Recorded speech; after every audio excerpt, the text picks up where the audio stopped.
Hey, good morning. Let's go over today's trade plan. So in the overnight session, ES pretty much balanced in a range, and at this point, given yesterday afternoon's balance and the overnight balance, the market is stuck in a range and it is setting up for a directional move. So heading into the open, we're going to be using the 14.5 previous VPOC as support and the 10 to 12 area as the bull bear zone. If the market can hold 10 to 12 and ideally hold 14.5, then it could be setting up for an upside push, but we would need to see a breakout above 19.5 to 21.5 in order to confirm a upside break and upside directional conviction. But if we can get a breakout above 19.5 to 21.5, then we can get some follow through into the 28.5 to 31 zone and potentially even the upper resistance zones at 36 to 38 and if there's a lot of momentum behind the move, then even higher. Now, as the market moves higher, we can still get rotation off of those resistance zones, but a breakout above 19.5 to 21.5 would tell you that the buy side is now regaining control. So we would have to keep that in mind. That short term, the buy side would be in control above 21.5. So we'll have to gauge, the level of weakness that we're seeing in the market at 28.5 to 31. Look at the type of reaction we get because, if there's enough momentum behind the move, then we could be heading even higher beyond 28.5 to 31. But first test of that area can certainly attract responsive sellers and result in a move back down towards the 21 to 23 area.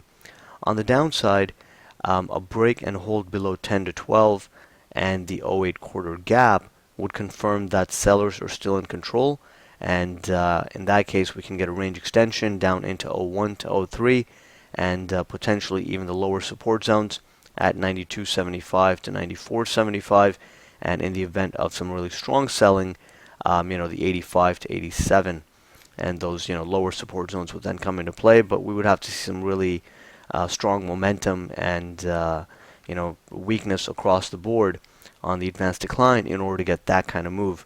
Otherwise, buyers can still be active at the support zones, and then we can simply establish another trading range and end up with a balanced session later in the day. On the econ front, we have the ISM non-manufacturing index at 9 a.m. Central.